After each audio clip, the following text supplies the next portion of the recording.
Good Morning Business. Business Plan. Il est 7h45. Notre invité, c'est Denis Ladegaillerie, le PDG et cofondateur de Believe. Bonjour. Bonjour. On vous connaît bien, on connaît bien Believe, cette success story dans le domaine de la musique, de l'édition musicale, avec un business model complètement différent, complètement innovant, dopé à l'IA. On en parle beaucoup ce matin. Vous êtes un des gagnants de l'IA, vous allez nous expliquer comment, pourquoi. Et puis ce petit aller-retour boursier, là, vous êtes un peu fait peur. D'abord parce que finalement, la bourse, c'était pas si bien que ça. Vous en sortez, pas vraiment d'ailleurs, vous allez voir y rester. Surtout que vous êtes fait peur parce que Warner a fait une contre-proposition à votre offre de racheter les titres, est allé peut-être regarder un petit peu ce qu'il y avait dans les comptes aussi. Ça y est, le péril est éloigné. Le péril est éloigné, donc heureux qu'on puisse maintenant avancer vers la fin du processus. Mais en fait, quand on est entré en bourse avec 3 objectifs: lever de l'argent, être capable d'apporter de la liquidité à nos actionnaires historiques qui étaient présents depuis 2007-2008 et être capable de pouvoir faire des opérations plus transformantes. Et le cours de l'action sur les 2 dernières années était aux alentours de 10 €. Donc, impossible de faire la liquidité sur les actionnaires existants, impossible de lever de l'argent pour faire des grosses opérations. Donc, c'est ce qui nous a amené à la réflexion de dire comment est-ce qu'on peut sortir. Et oui, on a eu la surprise d'avoir un stratégique qui est venu dans le processus, qui n'était pas attendu. Donc, Warner, ouais. Donc voilà, ils ont voulu racheter. Finalement, ils vous faisaient une offre plus forte que la vôtre pour les rachats de titres. Finalement, ils sont revenus en arrière.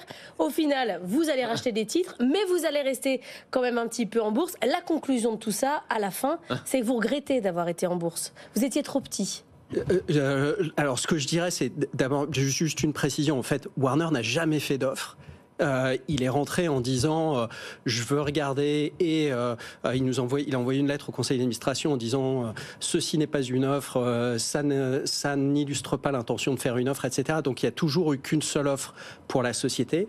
Il y en a pas eu 2. La vôtre, qui était celle du consortium avec les investisseurs.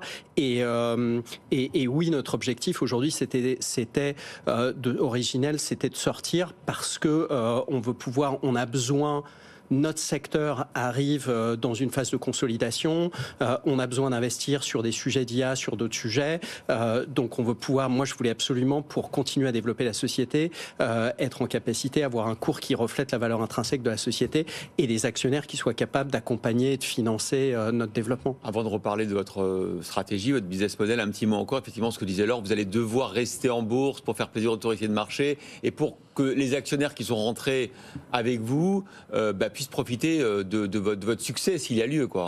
Absolument. Et ça a été une des discussions qu'on a eues avec les investisseurs, avec certains des investisseurs comme Sycomore notamment, qui nous ont accompagnés au moment de l'IPO, qui ont investi sur un cours à 19,50 €, une partie des actionnaires particuliers.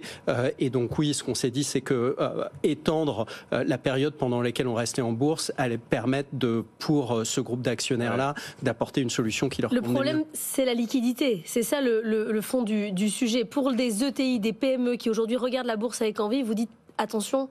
Pour moi, ma conclusion en ce qui concerne Believe, c'est qu'on avait des niveaux de liquidité de capital qui étaient très très insuffisants pour avoir une valorisation qui reflète correctement la valorisation intrinsèque. Bon, Denis Ladegaillerie, vous n'avez pas perdu trop de plumes dans cette opération quand même. Finalement, ça vous donnait de la notoriété. Maintenant, qui ne vous connaît pas? Alors, redites-nous un petit peu effectivement en quoi vous êtes différent des autres maisons de disques. Le monde de la musique a changé. Il a changé de 2 manières, qui est que avec l'avènement de la technologie, avec l'IA, tous les artistes, en fait, le nombre d'artistes qui ont accès au marché est beaucoup plus important. Et donc, le résultat, c'est que vous passez, sur les 10 dernières années, vous êtes passé d'un marché comme la France, par exemple, où les 200 artistes, de top artistes du marché, capturaient 80% de la valeur du marché, à un marché où aujourd'hui, ils n'en capturent plus que 30%. Ah oui. Mais vous avez une classe moyenne d'artistes qui se développe, des nouveaux artistes amateurs qui participent dans le marché. Donc, nous, on a construit un modèle avec des solutions qui nous permettent d'apporter des solutions aussi bien à un nouvel artiste ou à un nouveau groupe en développement qu'un artiste déjà développé ou que des top artistes en France comme Jul ou Vianney.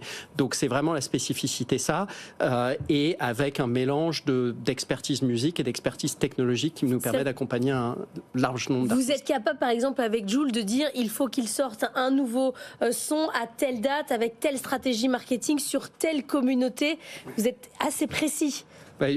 Jul, en fait, c'est l'artiste et un peu des superlatifs. Je ne sais pas si vous avez vu, il a vendu, on a vendu en 25 minutes, on a fait sauter la ticketterie pour le... Ouais.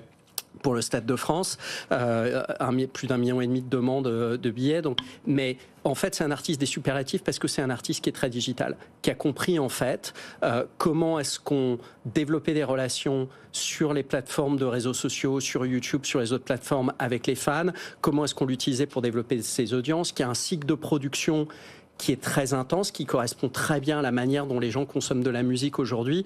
Et donc oui, nous, la capacité à l'accompagner pour lui dire voilà ce qu'il faut faire, quand est-ce qu'il faut le faire, participe à ce succès-là.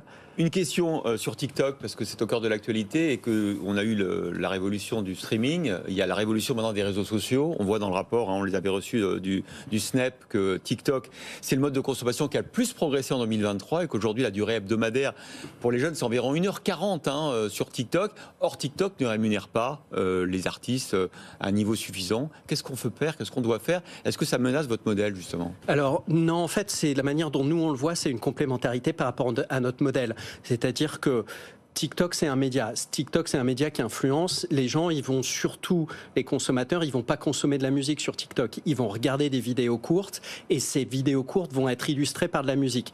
Et ensuite, quand ils aiment la musique, ils vont l'écouter sur Spotify. Les emmener. Donc, ce que dit le Snap. Le Snap dit que ça baisse quand même justement sur le streaming à cause du fait qu'on consomme 1h40 de musique sur TikTok. Alors, nous, on a fait des études là-dessus assez approfondies sur les corrélations et c'est pas ce qu'on voit. En fait, on voit qu'il y a véritablement une influence.